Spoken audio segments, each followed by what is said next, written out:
Welcome back. It's the Big Blue Banter New York Giants football podcast. I'm Dan Schneider, joined as always my co-host Nick Filato. Today's show is brought to you by our friends at Manscaped and Skims. By the way, just got a couple pairs of Skims sent my way, Nick, and they are really comfortable. I was on a golf trip, had to do a 36, didn't have to do it, wanted to do a 36-hole day. Unbelievable. Sounds terrible, dude. That sounds so like abysmal. the most fun thing that I wish I could do every day of my life. And Skims got me through that day, and also Mint Mobile. So today we're going to talk to you guys a little bit about our recap and our thoughts after the Giants' Thanksgiving loss to the Cowboys to drop to what, Nick? 2-10. I always lose track of what that final number is in these years like this. Thinking back, like, is it 2-9? Is it 2-10? Is it 2-11? It just keeps piling on, and who cares about the final record at this point? But yeah, man.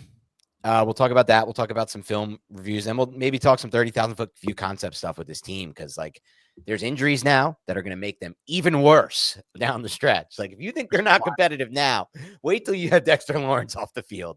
This is, and unfortunately, Dexter Lawrence is out for the year for those who didn't see it, but I'm sure everyone has. But yeah, man, I don't know, Nick, where do you want to start? First, I should start by saying my Twitter, it got hacked, everybody. I didn't leave because the Giants are that pathetic, although I believe that is a valid excuse to abandon my X. I'm working with X right now to get it back. That's why I am not on there at the moment. I have no idea how this happened, but it happened, and I should be back shortly, I hope. But I wanted to get that out of the way. Now with the New York Giants, at least it wasn't the worst beatdown in the century or in the last 4 days, because the Tampa game was a lot worse. Yeah. But still, even though you look at the final score and you're like, what was it, 27-20? You're like, oh, it's a one-score game. And the Giants had a realistic chance, Dan, to drive down the field at the end if Brandon Cooks doesn't make that catch. But that is much more of an indictment on how pathetic the Dallas Cowboys are, rather than the New York Giants being competitive, I think. Now, Drew Lock went out there, and Drew Lock was... I think it's safe to say he has a more lively arm than Tommy DeVito, but he's Drew Lock. He had the pick six. He had the fumble. I think those plays that I'm sure Brian Daboll absolutely hates, those come with the territory of Drew Lock. But I would rather see Drew Lock than Tommy DeVito. So I think we could start there. If we're going to start just touching on the game, we should probably briefly go over the game, some of my film takeaways from the game, and then we can get into this 30,000-foot view stuff like, is Dan Schneider going to play defensive line for the Giants over the next 5 games? Because I have no idea what the Giants are going to do on the defensive line. And there's a lot of bad news surrounding the team at this moment when it comes to injuries. Yeah, we'll get to injuries. I'm sure most people have seen it. There's a lot to unpack there. There's multiple points that I wanted to unpack. So instead of starting on the DeVito one, I do want to start first with the point you made about the score, 27-20, and how in the end it looks like a one-score game. Look, we've been through this one a lot as a fan base. Those judge losses, those end-of-era judge losses, the end of 2020 judge losses, when you know you're not really in the game. You're watching as a fan. You're never really in the game. But in the end, it kind of looks like you're in the game, and you technically had a chance to, I guess, maybe be in the game. And what scares me the most is the parallel between that, Nick, and then what Joe Schoen said at his bye-week presser about how we're really close. We're 1-5 in these one-score games. It's a really faulty logic, I think, for thinking that you're close. When the reality is Dallas played different on that last drive. The Giants actually should use more hurry up, to be honest, to just simplify things for Locke. I really do believe they look best by far as an offense. The one drive they went to hurry up, it was by far the best. Now, Dallas is playing a different defense. I get it. It's much easier against softer zones, but still try it at least once earlier in the game. It's not like this current version of this offense is any good. But yeah, I think we can get to that part. On Locke, on your point on Locke, I would say this. Aesthetically, pleasing wise, I also kind of agree with you. I'd just rather watch Locke rest of year. As usual, we had the biggest play of the game taken back by penalty on offense. That was fun. 13 penalties in this game. I mean, what are we doing?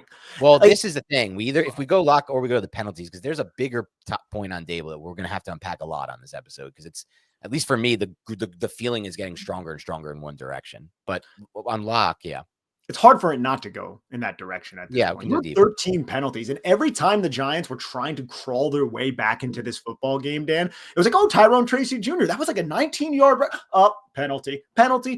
How many times are the Giants going to be penalized? And when you think about the offense, Dan, it's like the Dallas Cowboys wanted the Giants, or at least our defense, who is not good, mind you, but our defense allowed the Giants offense to have opportunities. Late in the second quarter, man, I was ripping my hair out, bro. Dallas goes for it on 4th and 1.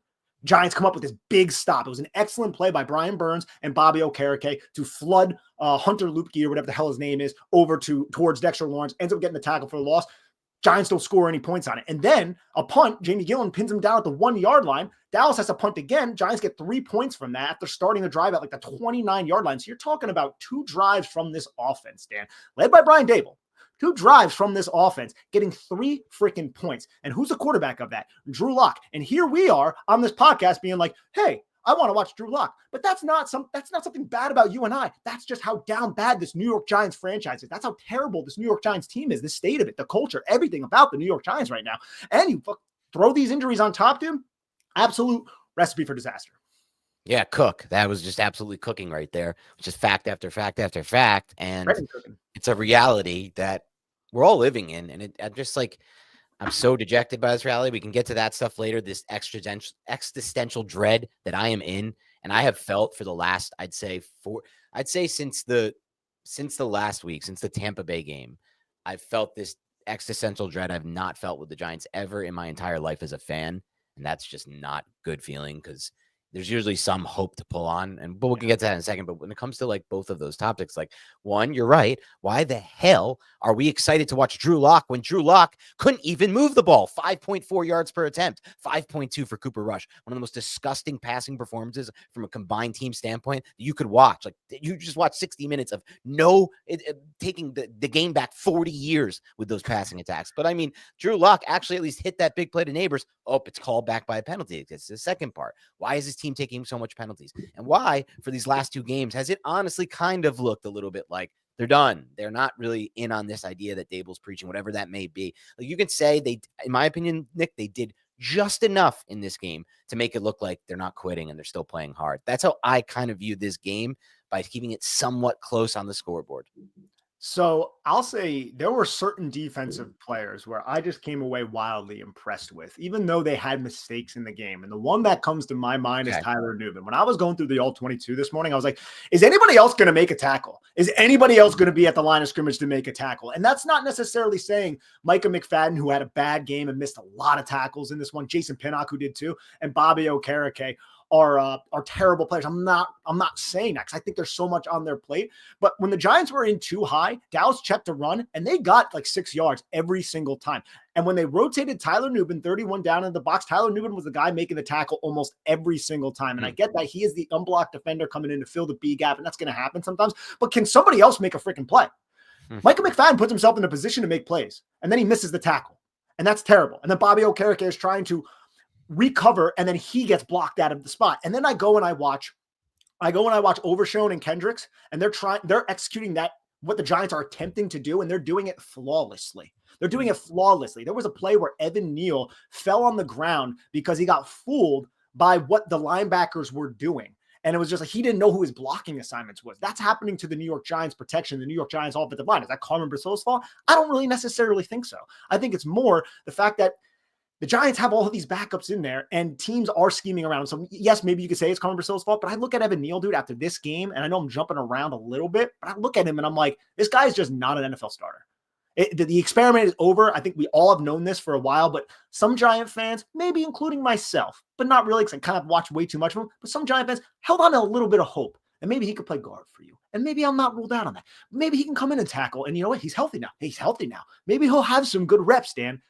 It's just not there, dude. And then when you have to put him out there against Micah Parsons just would take 2 steps outside and just go through the B gap every single time. Evan Neal will turn his hips. And there was no accounting for Parsons when it came to that. It's just like, that's just a waste of a pick at this point. And that freaking sucks, dude. That sucks, man. And their defense, Dallas's defense, which isn't even that great, but their defense is just so much more dialed in to what the Giants are doing and what Shane Bowen has this unit attempting to perform, where it seems like they're just lost all the time. Their 2 most reliable players right now, especially since Dexter Lawrence is not there, are the 2 rookies, Drew Phillips and Tyler Nubin, who are far from perfect, but definitely good football players. And I feel like cornerstones for this Giants defense for whoever the hell's coordinating them next year, because it ain't going to be Shane Bowen. Yeah, that seems almost definite. There was a lot to unpack there, so I'm going to recall all 4 points that I want to get to so I don't forget them. And I already think I'm already losing track of some of them. So I want to talk about Nubin. I want to talk about Drew Phillips. I want to talk about defenses playing in sync and what that means. I want to talk about Evan Neal on the other side of the ball. Before I do that, I do want to say, just as a show note for everyone listening, this show is going to be a combined show of kind of everything, and we're kind of jumping already all over the place. Just to set the tone, we're definitely not going to have any plays cut up. We're going to talk about the tape, but when we're talking about the tape, Nick's going to talk about the tape because I did not have a chance to watch the tape today. I had a bunch of family stuff this morning and this afternoon, so it just wasn't doable for this week to get it done for this pod. So it'll be some film review from Nick, and I think you'll weave it in like you have, Nick. And then we're also going to get to some other stuff. So let's go to any of those 4 points right there. We can start with Neal because I think it's probably the most important one, at least for the future of this team. And that's where my mind is at, not these games. So you mentioned that he doesn't look like an NFL player. Only from the broadcast, I would agree with that. I also thought last week he had a really bad game. So, I mean, it's not looking good. 2 of 3 games, 1 game against a bad Panthers team. Now, what about what the Eagles did with Mekhi Becton? Is that a possibility for Neal? Is there even a hope for a glimmer for fans for that? I can't say no because I haven't seen it. I think it is a possibility. I just think at tackle, it's done. And the reason why I'm a little bit more pessimistic at guard, his biggest problem is the foot speed, the cutting off the angle, all stuff that is maximized at offensive tackle.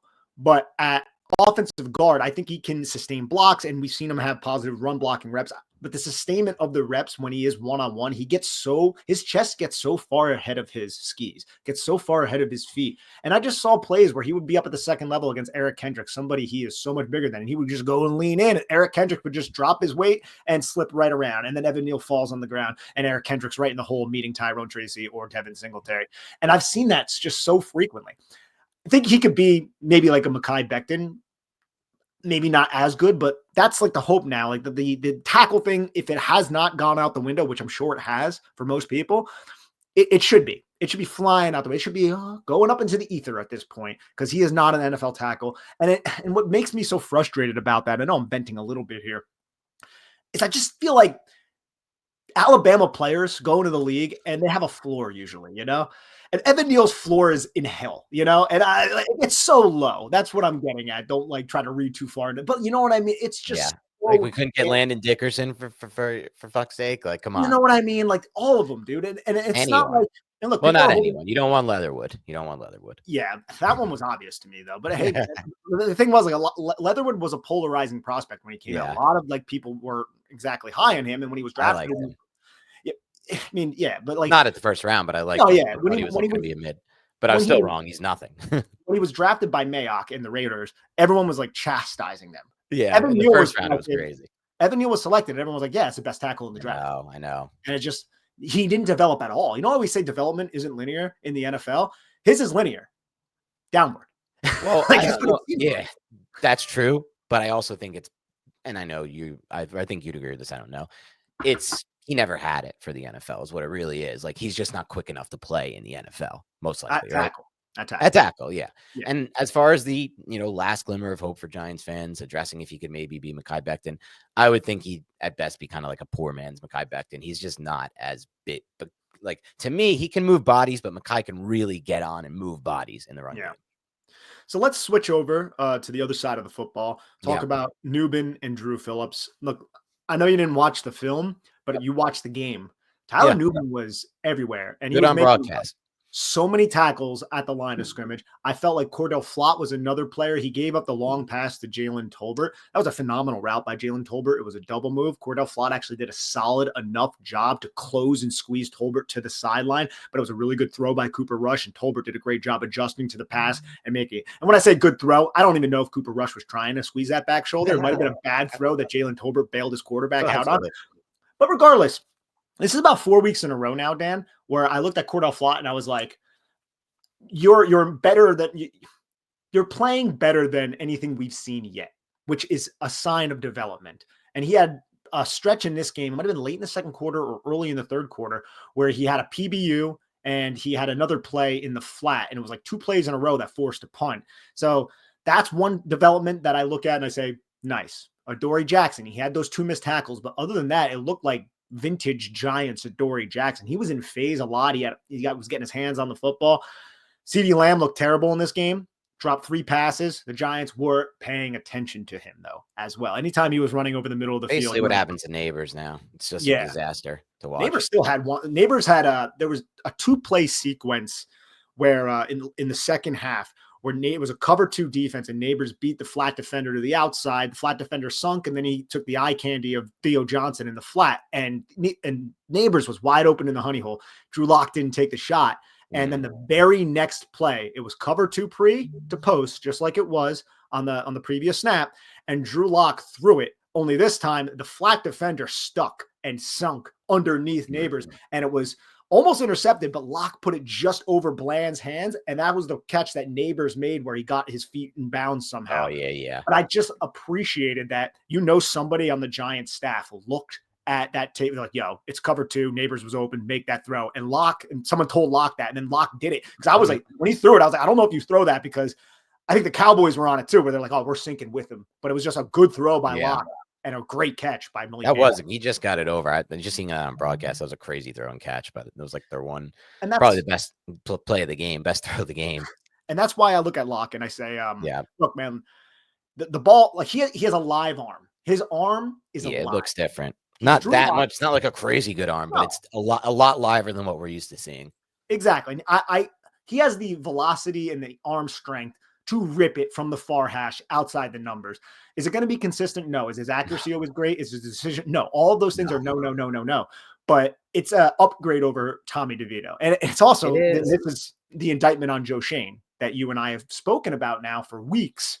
It is clear as day that Daniel Jones is a better quarterback by, I would say, a solid margin over these two. And that's not saying Daniel Jones is the starting quarterback that you want on your team. It's just there was no real competition brought in to compete with this guy. And Drew Lock never was that guy that we all hoped. And I guess the Giants, perhaps hoped that he could be. Yeah. I mean, the way it looks right now from just like a kind of outside perspective is when Jones was starter, they had like at least half the games were good enough offense to not punt a lot and like move the ball. To be fair, 5 of those games are with Andrew Thomas and a fully healthy offensive line. These quarterbacks aren't getting that. So, I mean, if it's going to be used against Tyrod last year, it has to be used the same way this year if we're going to stay consistent with these types of arguments. So let's keep that in mind. But at least he could move the ball and we weren't punting every play. So speaking of the offense, just in some games, right? In half the games, he obviously didn't do it against Washington, all those games, Minnesota, like Carolina, all those games too. So it's just like, that's like you said, the state that Schoen put them in. Those are the 3 quarterbacks that they got for a full season of these fans. Like, it's, as a fan, you get to that like moment in July, I think, where you're like, football's back. I'm going to have my team on every week. Like, let's do it. We might have some hope. Now, it was a little different this year because I think a lot of us, you and I included, knew there was no real hope for any season with Jones as a starting quarterback. And that's what the Giants are walking into. They're selling you on everything. Though. Yeah. You thought they'd be competitive. I thought they might be competitive, but like we knew there was a chance based on what we've seen from this team with this quarterback over his career that it could be another season like the 22-44-1 like overall experience, right? It's an experience where you lose 2 games for every one that you win over time. So I don't think we have too much hope for a Super Bowl or anything, but point being, like, this was it. This was a full season of this quarterback room. And like, now we have to watch 5 more games or 4 more games of it. It's crazy. It's 2021 all over again with that, where the season could be worse. Yeah. Yeah. No, it could be. And it could finish worse, which is crazy. If I want to touch on just some film stuff, just with like the rushing attack, if people are interested in that. In this game, the Giants returned towards a much more power-based rushing attack. Now, you don't have Daniel Jones.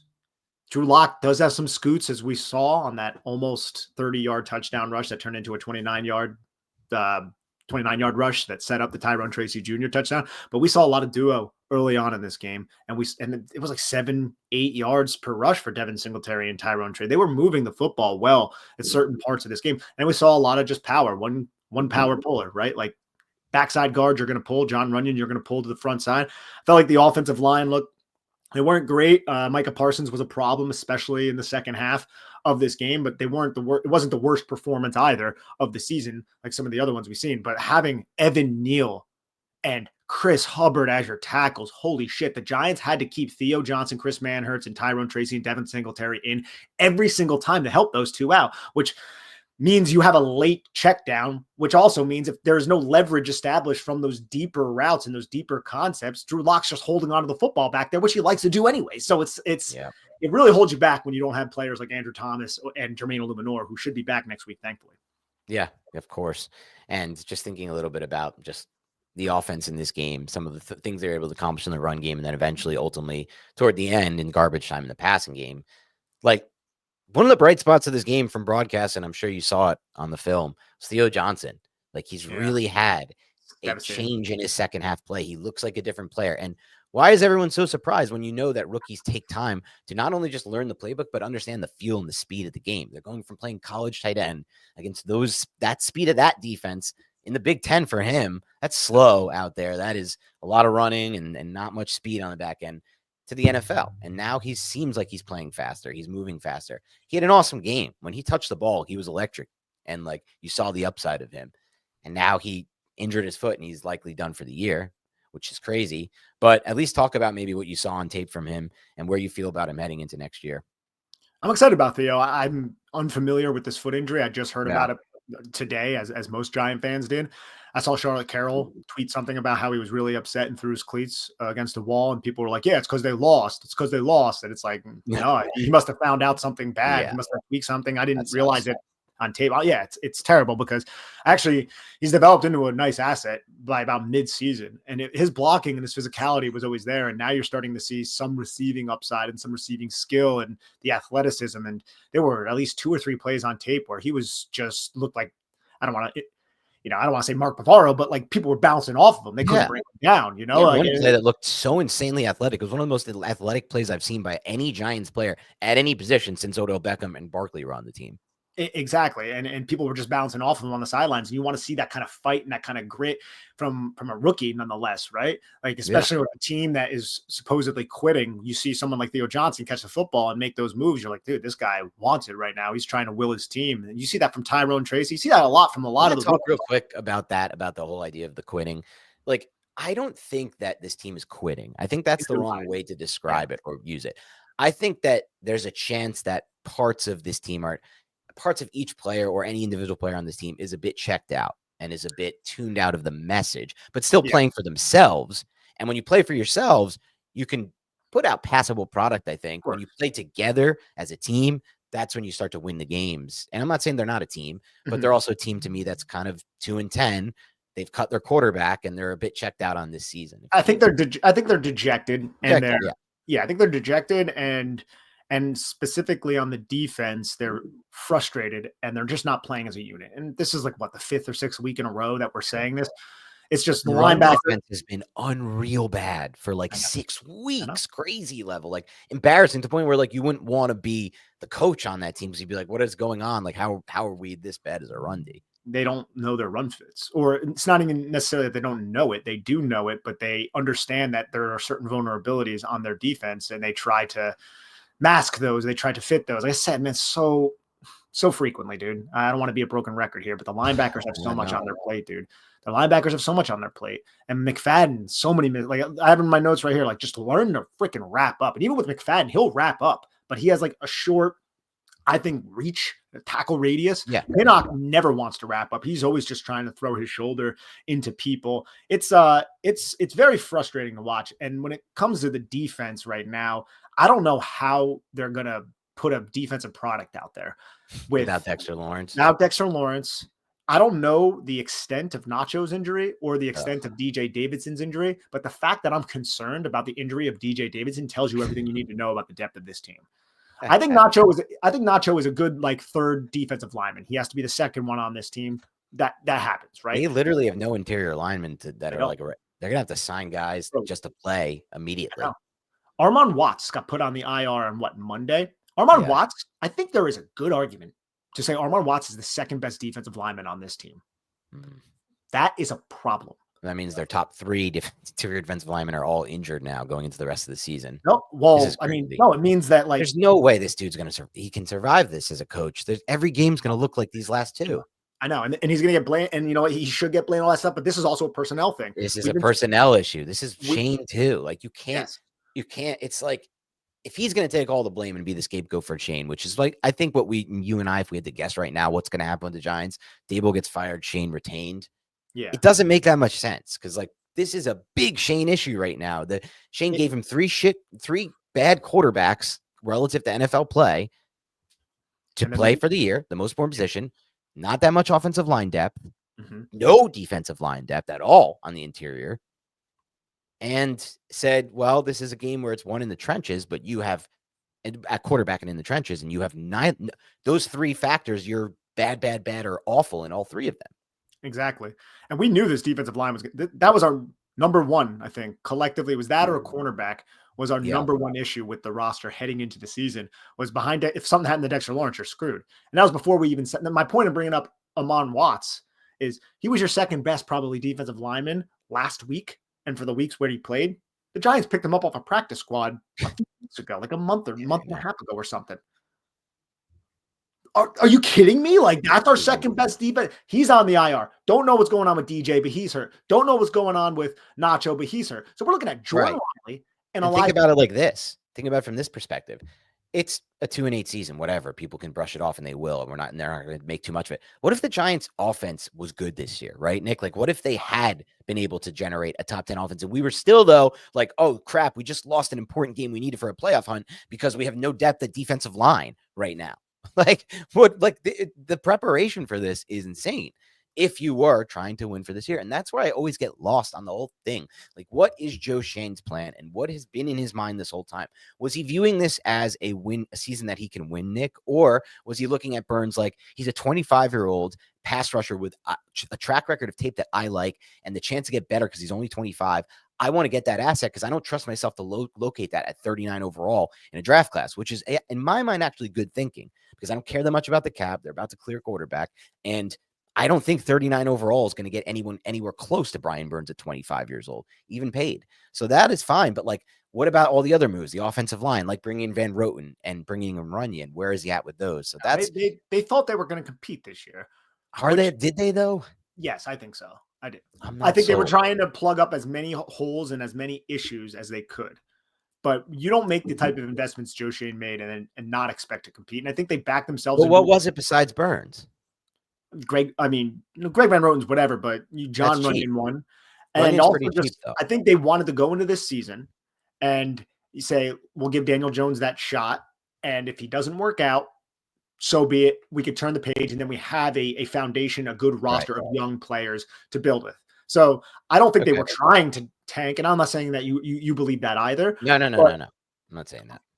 I'm just saying it's not tank. It's a matter of were they speeding up the rebuild or were they just going at their own pace? And we looked at it like he's speeding it up, trying to win now, but reality was just the same pace. What happened was they thought they were going to rebuild and get rid of Jones after 2022. 2022 happened. So they extended it and they said, we're going to bring the band back together. They realized it was a catastrophic mistake. And then they went into the season. Let's just give Daniel an offensive line, get him the receiver, and see if we can rekindle what we thought we had in 2022. It didn't end up happening. And I think all of the holes that they had on the roster, they all manifested to like the 100th degree, to the 99th percentile, man, where it's like the defensive line is.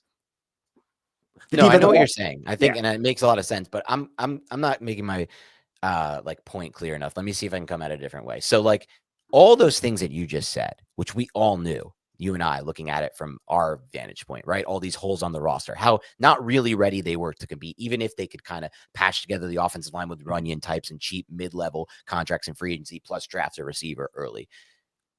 Was Joe Schoen looking at it like, I know this roster's further away. Instead of investing in the quarterback position at all in my quarterback room, or, trying to like mortgage future assets or future cap space to put a D lineman or depth at D line, depth at O line, I'm going to kind of walk in the season like I don't want to, pick from the future to help me now because I don't buy fully into my team. That would be the good level thinking for me. If he's thinking like that, I'm so much happier than him being like, we're ready, we can compete, let's just do everything for now. And I don't really think he would. I think I think you're 100% spot on. And there's certainly elements that I believe Schoen did have that mindset because we are in a great cap situation after this season and after we get away from Jones's contract. And that was a priority of Joe Schoen. And it's not necessarily something Joe Schoen inherited because he had to inherit the dead cap of Kenny Golladay and he had to take on some of the dead cap from like Kadarius Toney and the bad deals that Dave Gettleman. There's a lot. So when you look at it from that perspective, one could excuse the roster mishaps, I guess, and say maybe Joe Schoen, that is an element of his plan, but the people who want Joe Schoen gone would say he hasn't really hit on a lot of draft picks, right? Like That's this, true. and the quarterback contract was an albatross. It ended up being a terrible decision. And optically, even though I agree with what happened with Saquon Barkley and Xavier McKinney, and Xavier McKinney is not going to have 7 interceptions with the Giants right now, and Saquon Barkley is not going to be an MVP candidate with the Giants right now. I understand all those things. Optically, it's a terrible look. And then there's an argument, if you let Daboll go, do you just let Schoen go and then just start anew? I don't think John Mara wants to do that. I don't think the Giants ownership wants to do that necessarily. But if you lose a locker room, Daboll's gone, and then you're probably just going to have to say, Shane, it's your thing. They do we trust Joe Schoen to select that quarterback and bring in guys when he's And that head coach, he's going to play a part in that then too. Exactly. And he's had a lot of whiffs, man. Like Kayvon Thibodeau's like we consider Kayvon Thibodeau, and I thought he had a good game on tape. He had some hurries, a couple of the third downs where the Dallas was forced to punt because Cooper Rush had a bad throw was because Kayvon Thibodeau won his rep and got pressure. But he's not living up to that. Like we thought he was going to be a top 5 edge rusher.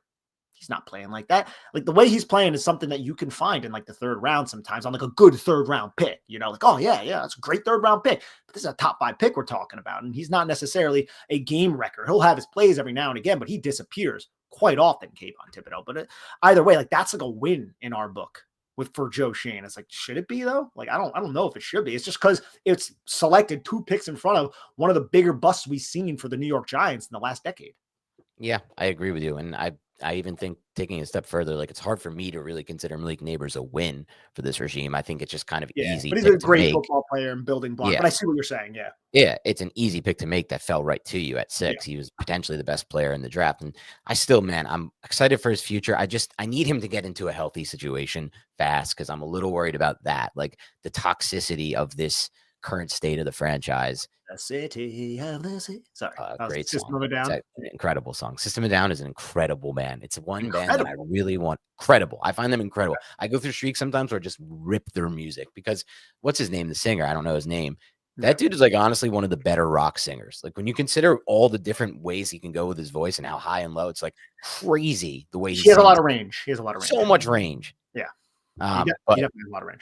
Yeah, great band. I want to see them live. I'd love to. That's the type of show that like I want to hear him live. That's when do they play live? We should go to a System of a Down. I don't know how we got here though, Nick. This just threw me way off track. You brought up toxicity. With Neighbors. Yes, with Neighbors. So it's like when it comes to Malik, I can see that he needs to have this situation get healthier fast for his whole like being part of the Giants and wanting to be a part of the Giants, which we need him to want to be. We cannot miss this one too. We're struggling on Neal. We're struggling bad. We're down real bad on Neal. We're struggling on Kayvon. We don't even know what the heck we're getting out of guys like Azudu, Wandell. It's hard to see, and so then you look at this draft and it's like Nubin, that could end up being a good pick, but it's the jury's out. Drew Phillips looks like a good pick for a 3rd round pick for sure. That one I feel good about. And then obviously Tracy and Theo are good picks. And but is that enough? That's the question. I don't know. I think personally, he's probably sold Mara on the idea that I pitched earlier in this episode that this is kind of a rebuilding year. So let's do what we can to get, and you actually followed up perfectly on that. It's like, not only are we kind of like whatever with this year, we don't believe in our ceiling fully. We also now know we can set up a better future for the quarterback next year, whoever that There's going to be an infrastructure in place. We are a team that might win 2 games, picking very high. But guess what? The roster is better than that, especially when they're fully healthy. And this rookie quarterback, whoever it is going to come in and have a star left tackle. It's going to have key defensive pieces, and he's going to have a star receiver to rely on with, I would say, a good secondary receiver in Wandell Robinson for the role. I think he could fit into that slot role on any offense. I want to see more of Hyatt in a real offense too. I really want to see him. Yeah. That was the next name I was going to bring up. And then there's Jalen Hyatt. And I want to see a lot of Jalen Hyatt in the next 5 weeks. And that's who I want to see. Like Darius Slayton, love Darius Slayton. Darius Slayton's not going to be back here. Darius Slayton has, I think, cast his ticket out of town with some of his comments and things of that nature. And good for him. I think he can go to a team and be a solid number 2 receiver, right? Because I think he's talented, but he did have that. That was actually one of Locke's best throws, the one that hit Slayton in the hands and Slayton didn't bring it in. It's like that has happened way too frequently in Slayton's career. That was another thing about that. Yeah. I hope. Another thing I noticed, Locke was a little inconsistent on the inbreakers in this game. Yeah, a lot of throws behind Neighbors, and Neighbors had to adjust. And I hate when throws are behind when there's a middle hook defender, when it's zone coverage and you throw Oof. a pass behind and the guy turns like this and there's that linebacker just waiting to drill you in the spine. Like, I hate that, dude. I hate that. It's You not worth throwing gotta be that throw. pinpoint with that accuracy. Yeah, Locke was, it's not even- especially in the first half, he was very inconsistent with those throws. Yeah, why is that? Because he's late and he's not on time and he's not on schedule. But it's not like, again, you're right. But like, I also have sympathy for Drew Lock because Drew Lock had like no first team I reps know. at all. It's a joke. Short week, literal short week. Like, you're not the starter. It's DeVito. It's Jones. You haven't had a good rep ever this whole year. You've been sitting doing nothing. But now it's Monday, and you have they probably took Monday off or whatever. They probably practiced. All they did was Monday. All they did was walkthroughs.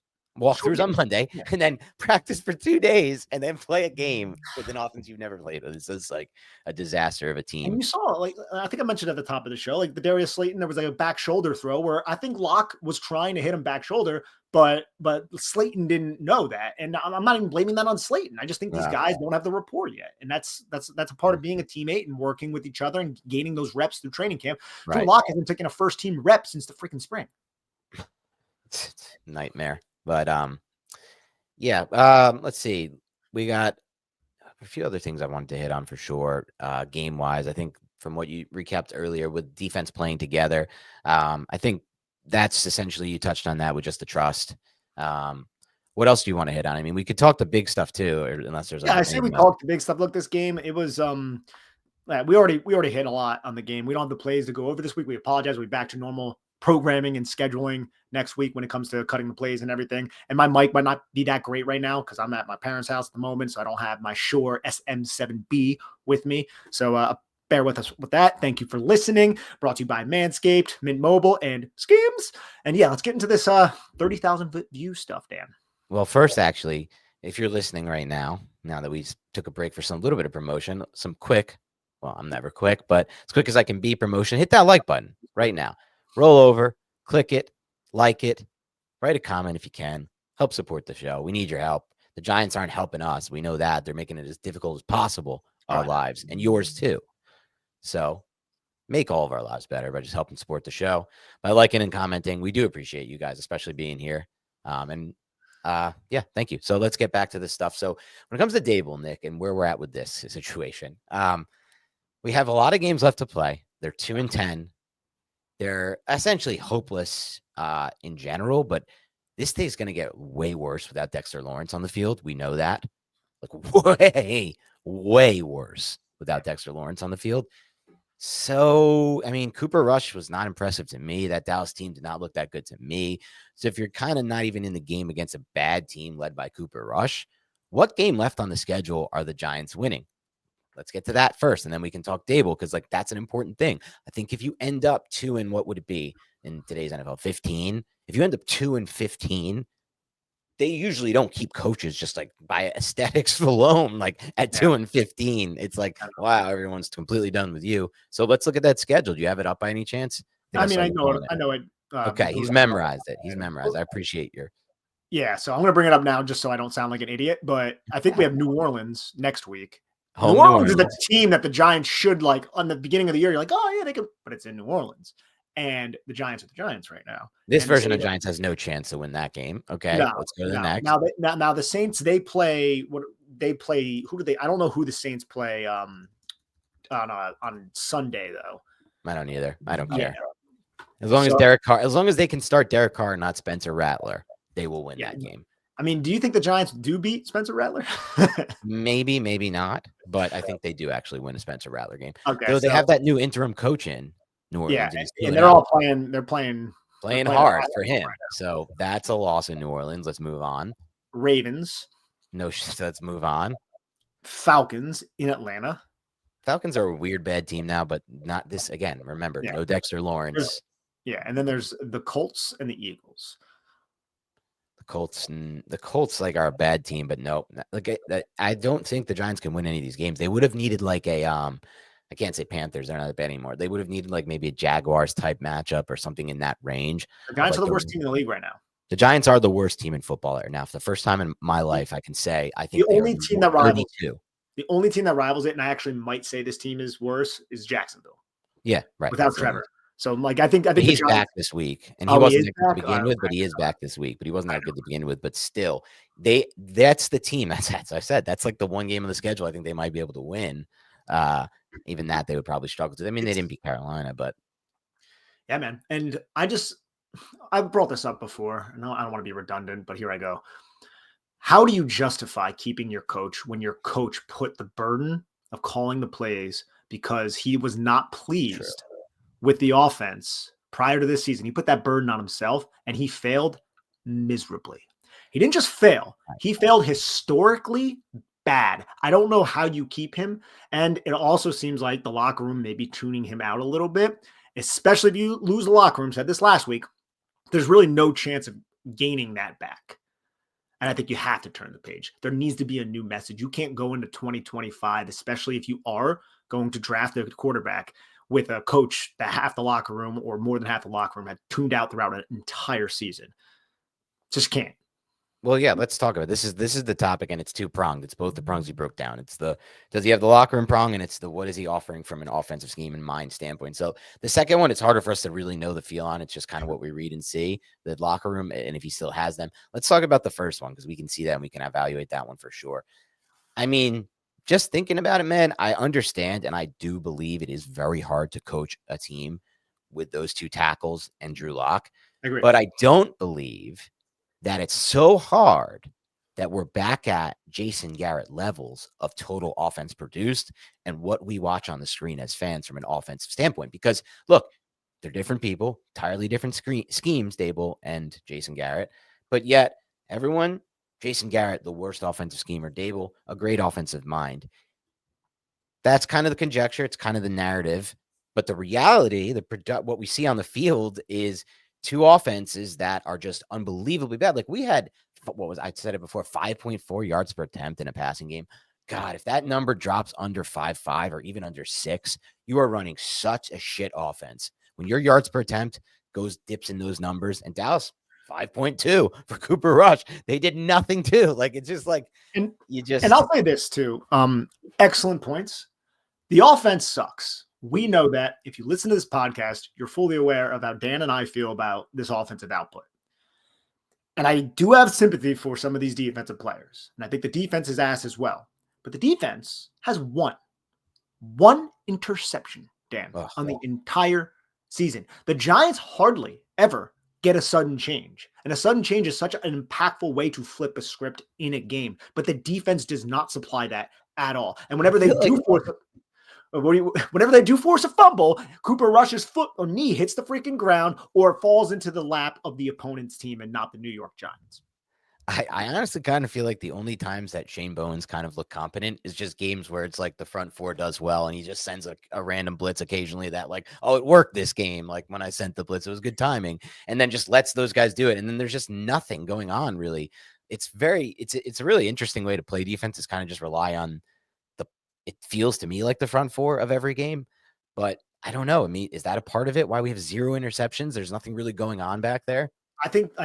Well, why they don't have interceptions is, look, the Giants run a lot of man coverage. You should be able to get some interceptions every now and again, but it just seems like the defense is always in a position where they're trying to defend the run like crazy because they can't really defend the run. Can't defend the run, yeah. And then that opens up the play action and it takes a little bit off of the readiness in the pass. Like we heard a lot about, the split zone coverages, split safety coverages, and there's going to be a lot of like zone match, and we get that, but like they don't seem comfortable when doing that. And when it is 3rd down and 6 or less, it's just straight up cover one hole. That's what the Giants are running. And the playmakers on the Giants are not coming away with interception. And you look at them. Yeah. Deontay Banks was not an interceptions guy in college. Adoree Jackson was never an interception guy. Cordell Flott is not an interception guy. The only interception guy they have is Tyler Nubin.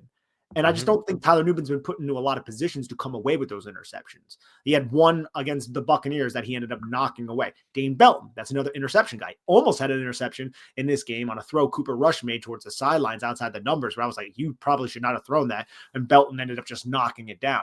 But the Giants, how many times have you seen a New York Giants player almost come down with an interception? You're like, oh, darn it, we almost got that. Like, that hasn't even happened that much. Yeah, you're right. And I think it's a good point by you just going over all those players. Really, I would only expect Tyler Newman, maybe Pinnock, because Pinnock definitely flashed some ability last year from an interception standpoint. So I would expect maybe those two. But I mean, with that said, I also think like you kind of said it, or at least in my mind, I thought I heard you say it. Like we're running very similar look every time on these third down situations. And that's kind of the point. Like, is he just not mixing it up enough back there? Not trying to do something to throw off the opponent at some point, or just, switch up your tendencies a little bit. I don't know. That's something that, they'll talk about, and we'll see where that goes.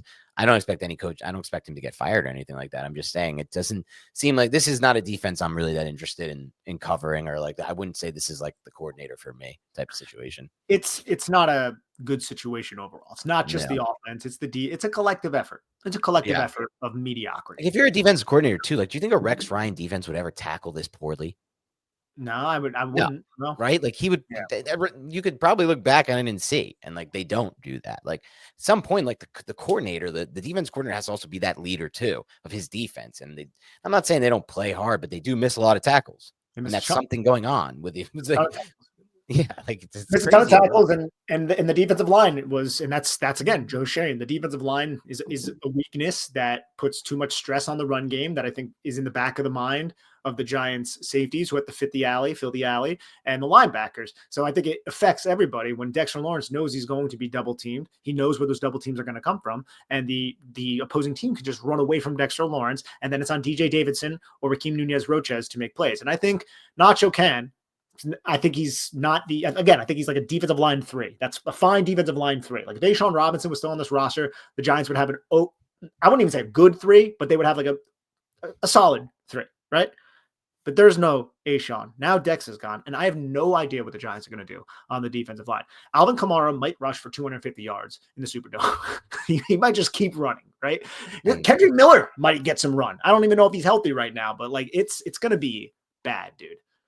And that is only going to compound the issue even more for Daboll as we talk about him. And it's like, look, if this offense looks as bad as it just continues to look at some point, it is, to me, on him, and to an extent of like, I don't necessarily need him as the coach. If like he can't even generate any kind of offense. I understand the situation is really bad, but it can't be Garrett levels. That just doesn't make sense to me to have a Jason Garrett offense again. And it's just not, if there's full, a bunch more games like that, I think that might be his breaking point, because what else does he offer as a coach at that point? You ask yourself. Now, it's always a situation though, Nick, as I was thinking about today and this morning, as the existential dread, I should say, comes over me when I think about this team and their franchise and where they're at. Probably when I was driving this morning, I think it was when I thought about this. But, it's a conundrum we're in because, like Daboll probably has not done a good enough job, and there's not enough hope long-term for him to keep his job. Schoen, you can even make the same case as well. So you clean out, but then it's like, do you turn this back over to John Mara to do another one of these head coach GM searches? Because for the Giants, when they say the grass is not always greener on the other side, no, the grass is not always greener. The grass is just brown and flat, and after kind of like it looks like a brush fire came through both sides for the Giants. It's just brown and dead, the grass. Yeah. There's no really greener, but is it more of the same if they just recycle this and let John Mara run another one of these GMHC searches? Like, where's the hope there? Really? I don't know where the hope is, but he is the owner of the team, and he's going to be the one making those decisions. I'll say this, at least. Daboll and Schoen won a playoff game, which is a step in the right direction. But again, that's more indicative of the fact that the Giants are just a really poorly run franchise at the moment, that we're looking at a playoff game in 2022 and a victory. It's important, right? You want to win playoff games, but I think every Giant fan understands that the Giants were not in a position to actually compete for Super Bowls throughout the entire time Schoen and Daboll were here. And you can make a realistic argument. And I don't think a lot of people like saying this. And again, this might not be the right and correct way to think, but that 2022 playoff win has led to the disaster that we're in right now because of the decisions that were made because of that 2022 playoff win. Yeah, I mean, it's a fair case to make. And I think the other side of it is not even really debatable. Oh, were the Giants in contention with Super Bowl in 2020? Well, when you lose 40-0 or whatever the hell it was to your division rival in the divisional round, you are clearly and objectively speaking not a contender to win the Super Bowl. Now, as far as the search goes, Nick, somebody passed this idea by me, and I think a lot of people have been tossing around ideas thinking about stuff, but it's interesting to me. You fire Shane and Daboll. You get rid of them. You restart, and you hire Bill Belichick to be your football czar. He's now not the coach, but he's working directly with the coach that he puts in place. He's not the GM, but he's hiring a GM, and that guy's going to make all the evaluations, make the picks. But he's kind of overseeing the process of hiring that person, and then he's a part of your defense at that point. So who is he hiring? Let's have fun with this wacky theory. Vrabel. Bill Belichick's coming. Start with Vrabel. Vrabel's the head coach. I was just going to say Vrabel's the head coach. Like now we need to find an offensive coordinator. We bring in Josh McDaniels to run his system, which I actually don't mind at all. I think he's a good offensive coordinator. Though, but you're right. We need. I think he's a good offensive coordinator, and I think he's likable in that position. A little bit more likable, not much, but he's at least a good. I've liked his play calling, and at times he runs good, like really good timely play calls. But so you bring in him or whoever, right? You can find somebody else, but I think he doesn't have much else to work with on the offense side of the ball. Belichick from his tenure. Maybe Tom Brady. No, just kidding. Offensive coordinator Tom Brady. How did you feel Brady did during the game? Because I saw a lot of people chastising him. It was so loud in my room. I didn't hear any of the broadcast. We didn't have sound on. We were just eating and talking. Same here. We were eating and talking, but from what I did pick up, I was like, I didn't have a strong opinion either way. He did make a couple jokes about how the Giants are spoilers and how he like resented them basically because when the Giants. Oh no, I saw what he said about. I didn't see that. I saw what he said about Jones, but I didn't see that spoiler. Yeah. Thing. Oh yeah, the Jones thing too. Yeah, I wonder how that's going to work out, but that's neither here nor there. And I just can't believe, Dan, we have 5 more games of this, dude. Yeah. Wow. And this was one of the matchups that the Giants. It was 4. I was actually walking into this. I forgot if it was 4 or 5. I was hoping it was the 4. Ravens. Derrick Henry. That's a playoff. 5. Whoever has Derrick Henry in fantasy is going to just 5 more games. Derrick Henry is going to rush for 300 yards on the Giants in MetLife. That's tough. It's going to be so many Ravens fans at that game. Yeah. And again, that's like another thing. Like you can't hold that against Giant fans. The Giants have not put a lot of product out there. If you're a Giant fan and you want to sell it to the highest bidder, bro, because the Giants are giving you no reason to go to the stadium and spend your hard-earned money on their product. Unfortunately, I don't want to say that. I love the New York Giants. That's my team, but that's the freaking sad reality we live in right now, ladies and gentlemen. Yeah. Love is an interesting way to describe my current relationship with the Giants. But yeah, it is what it is. But as far as the big questions go, it's, how is this gonna all shake out with Daboll and Shane, Nick? I have my early lean. My early lean, if it's right now, I'm not fully decided either way, but my early lean is clean house. We do it over. And I hate to do it because it's not good to start over in this league. Yeah. And it's really rough. And when I don't trust Mara or the next person, like there's nothing to tell me it's going to get better. Yeah. But it's just not enough from either of them for me over 3 years. It's just too much. Oh, sorry. If we do that, though, Dan, I don't know if you're getting an offensive-minded head coach in here. I don't think you are. Right? Unless like that offensive-minded, unless we have the first overall pick and that offensive-minded head coach loves one of the quarterbacks. That's one of the only reasons. That means you're probably going to hire a defensive guy. And there are defensive building blocks on our team that I think could entice a defensive coach to come over here. And there's one available. His name's Matt Eberflus. If you got, I'm just joking. But like, dude, if there's any solace to be taken away, and I kind of feel bad for Eberflus, even though it was terrible, but I think he just believed Caleb Williams understood the situation. Caleb Williams did not understand the situation, and that he's a rookie. That happens. I'm not blaming him. It's incumbent on the head coach to recognize that promptly. And yeah, you might have wasted 4 or 5 seconds, but wasting 4 or 5 seconds is much better than wasting 20. Okay. Right. Call the timeout 4 or 5 is what you're saying. Call the timeout and regroup. Take over as a head coach and put the responsibility on you. I was sitting there like, what's going on here? I was like, they have a timeout, right? Is that a grad? Is it a timeout? It was crazy. Oh, dude, it was crazy. But back to my point, the Giants, I think a defensive coach would want to come and coach Dexter Lawrence, Brian Burns, if they still have any faith in Dion. I think there's pieces here at least. Yeah. Offensively, though, who the hell wants to come to the New York Giants? Like, what do we have? Well, it comes down to what you said. If anybody likes the quarterbacks in this class, because the Giants are tracking at this point to have a really good shot at their choice of quarterbacks in this class. Yeah. Every time I talk about quarterbacks with people, I don't love what I'm hearing from these freaking people who are fans. Multiple Miami fans are not sold on Cam Ward. When a fan base isn't fully sold on the quarterback, Nick, it's a little bit of a weird feeling for me to hear. I feel like you're, as a fan, I'm excited to do my own. I agree, but Yeah, but The of course we're ultimate, gonna wait to watch these guys. But I mean, yeah, and we'll see what happens with them, Shador, Ward, whoever else might be in the mix. But you know what it is for me. It's just hard for me to get past that trigger in my mind, Nick. When I think about like last year, the Giants were in the same position at 2-8, and they won those games. This year, they're not winning the games, but it's like you don't want it for this year. You wanted it last year. But the good news is it's hard to evaluate quarterback prospects. Everyone yeah. gets them wrong. Some get them right, wrong, right, wrong. So you just never know when you're going to hit. But on one of these guys, I guess that's the positive takeaway from all of this. And we'll see. I haven't watched much of these guys, and I know you're in the same boat there. Yeah, exactly. That's why I try to not weigh in on it, but we'll see. I'll give our honest opinions when that Yeah. time comes in the off season. And as for this game and as for this review, look, it's another loss. We're gonna keep coming back to you.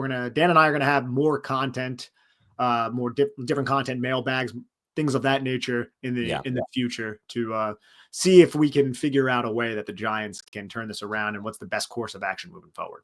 Yep. Or at the very least, just talk with you guys about our team that we all put a lot too much time, effort, and I guess passion, emotion, all these factors, all these factors, not the right word, but into. Yeah. With a commiseration station at this point, ladies and Yeah, gentlemen. that's what it We has are. Yep. become. Yep. It's crazy, but this is our life as fans. Maybe one day we'll get out of this. We will. I shouldn't say it can't get worse. We all know where that has gone in the past. So it's like one of those memes. But anyway, Nick, I'll talk to you later, buddy. Have a good night. For the rest of you, have a good week. We'll come back to you soon. Talk to you then.